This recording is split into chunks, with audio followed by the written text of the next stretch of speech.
நம்ம வச்ச தம் பிரியாணி வந்து ரெடி ஆகிடுச்சு. அந்த துணியை விரிச்சிட்டு பார்க்குறோம், அவ்வளோ சூப்பராக வந்துருந்துச்சு. இப்போ இது எல்லாத்தையும் எடுத்துகிட்டு நம்ம வந்து பேக் பண்ணி கொடுக்க போகிறோம் வெளியில் இருக்கவங்களுக்குலாம்.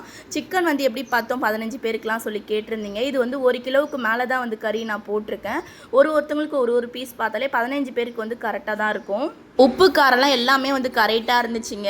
ஒரு பக்கம் வந்து முட்டை வேக போட்டிருந்தோன்னா என் வீட்டுக்கார் வந்து உரிச்சிட்டே இருந்தாங்க. நான் ஒன்று ஒன்றா பேக் பண்ண அவங்க ஒரு முட்டையாக வச்சாங்கன்னா கரெக்டாக இருக்கும். சிக்கனுமே ஒரு பீஸ் வந்து எல்லாருக்குமே வந்து வச்சுருப்பேன். முதல் தடவை நான் இந்த மாதிரி வந்து கொடுத்துருக்கேன். இதுக்கு முன்னாடி இந்த மாதிரி கொடுத்தது கிடையாது. அடுத்த வருஷம் இதோட 50 பேர் அந்த மாதிரி வந்து கொடுக்கலாம். இப்போ ஒரு 15 பேருக்கு தான் வந்து கொடுத்துருக்கேன் நான். வெளியில் இருக்கவங்களுக்கு கொடுக்கணும் எனக்கு ஒரு ஆசைங்க. ஃபேமிலிக்குள்ளே வந்து கொடுக்குறத வெளியில் இருக்கவங்களுக்கு கொடுத்துடலாம்னு சொல்லிட்டு தான் வந்து இந்த ஒரு பிளான் வந்து பண்ணியிருந்தேன். எல்லாத்தையுமே வந்து பேக் பண்ணிட்டு அங்கே எங்கள் வீட்டு சைடு போனோன்னா நிறைய பேர் இருப்பாங்க. வாரம் அங்கே தான் வாங்கி கொடுப்போம். அதே மாதிரியே வந்து கொடுத்துடலாம் சொல்லிட்டு அவங்களுக்கே வந்து கொடுக்கறதுக்கு போனோம். ஒரு வழியாக ரம்ஜானுக்கு வந்து எல்லாருக்குமே வந்து கொடுத்தாச்சு. என்னால் முடிஞ்சவங்களுக்கு நான் கொடுத்துருக்கேன். அடுத்த வருஷம் இதோட அதிகமாக கொடுக்கணும்.